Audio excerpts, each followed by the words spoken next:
O Farol Operário é um veículo de comunicação dos trabalhadores. É uma arma na organização da classe operária. Por causa disso, ele conta única e exclusivamente com a força que os trabalhadores dão a ele. Ou seja, o Farol Operário ele tem o tamanho da consciência da classe operária ribeirão-pretana. Bom, por que eu falo isso? Para mostrar para vocês o seguinte: nós temos um lado. Toda imprensa tem um lado, porque a sociedade que a gente vive é uma sociedade dividida em classes sociais, né? E toda sociedade dividida em classes sociais, ela atrai os polos importantes de formulação de política, os jornais, para algum dos pontos de disputa de poder. Isso parece ser muito complexo, né? Mas se a gente for ver, a Globo tem o poder que ela tem por causa da fonte de mobilização que ela gera através da sua politização diária, ou seja, através dos seus jornais, né? E os ricos não abrem mão dos seus próprios veículos de comunicação e propaganda para enganar o povo, para falar que a reforma da Previdência é boa, para explicar que os serviços privados vão ser uma maravilha, para falar que o funcionalismo público é vagabundo. Ou seja, eles, os ricos, colocam a sua versão de mundo nos seus jornais. E nós, da classe operária, temos que, e os funcionários públicos, né, membros da classe trabalhadora, temos que ampliar sempre a voz das pessoas, né? Por quê? Porque os ricos já têm o seu veículo de comunicação, já fazem a sua propaganda para atingir seus objetivos políticos.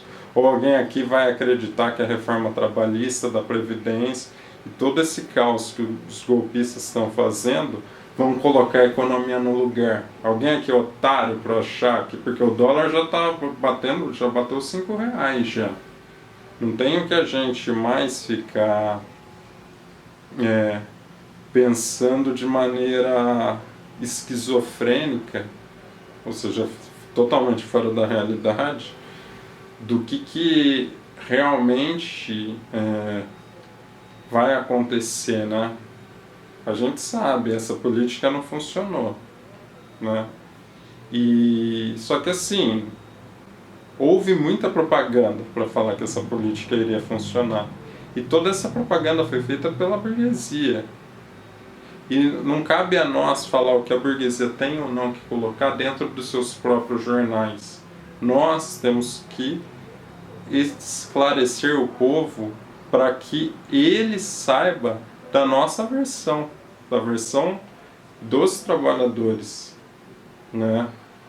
Por isso os trabalhadores sempre lutam para ampliar a voz das pessoas. E a gente não restringe, sob hipótese alguma, as coisas que as pessoas têm que falar. Então, a campanha de fake news é uma campanha única e exclusivamente para monopolizar um tipo de informação. A campanha, então, desses veículos de comunicação, ela, que falam sobre as fake news, ela é uma campanha para falar o seguinte: existe a verdade, existe a mentira. Nós falamos a verdade, ninguém pode falar mentira.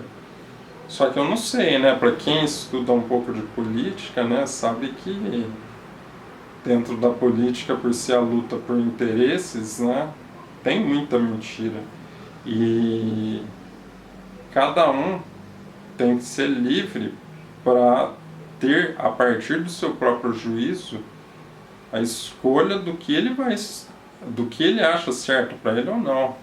Ele não pode ter alguém que limite o que as outras pessoas podem falar. Nesse sentido, por exemplo, eu acho absurdo as pessoas que falam contra a vacina, por exemplo. Mas, nessa época de crise, muitos dos direitos que são constitucionais, eles estão, parece que assim, estão sendo trocados por uma suposta solução mágica, ou seja, já falam em proibir culto.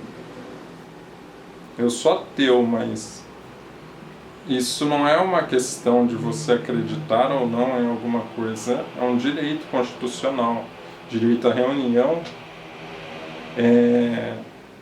Muito provavelmente a gente vai começar a ter restrições sérias de circulação e, bom, tudo isso, né, não vem um ambiente tranquilo, né? A gente não está falando aqui na Suíça que isso está acontecendo. A gente está falando num país onde o presidente e várias figuras que são principais no governo dele são apoiadores de uma ditadura militar. Então, é importante levantar essa questão das fake news, porque assim, o ambiente já está para censura, meu povo. Os ricos já vão falar e utilizar a máquina deles de propaganda para contar mentira. Não vai acontecer nada. As mentiras que eles já falaram foram muitas também. Só o fato de falar aqui que a reforma da Previdência o Brasil ia melhorar, olha, tá assim, nós só não estamos no fim do mundo porque não nos avisaram, mas nós já estamos até com uma epidemia, olha que nível, né? Então, não tenham em mente reproduzir essa campanha da fake news. Não façam isso, né? Por mais que a gente não goste do que uma pessoa fala, o direito dela, tem que ter direito de se manifestar, tem que ter direito de circulação. As medidas de isolamento, elas são muito limitadas, né? Mas assim, ninguém colocou em nenhum momento a nossa Constituição abaixo, ou seja, tem direitos que não são barganháveis em hipótese alguma. Como, por exemplo, o direito de manifestação. E se derem um golpe militar, como assim? Eu não vou sair porque tem um vírus? Sendo que um monte de vampiro vai tomar o Brasil? Eu prefiro enfrentar o vírus, né? Coloco uma máscara agora. Se um golpe der certo aqui no Brasil, não tem como enfrentar sem uma resistência direta nem nas ruas. Por isso é bom que todo mundo saiba, né? É uma época de todo tipo de cerceamento é complicado. E todo tipo de censura e de apoio ao aparelho repressivo do Estado é muito ruim. Porque a gente já está próximo da ditadura, não cabe à esquerda ampliar esse tipo de repressão contra o povo. Porque no final das contas vai ser uma repressão contra nós mesmos.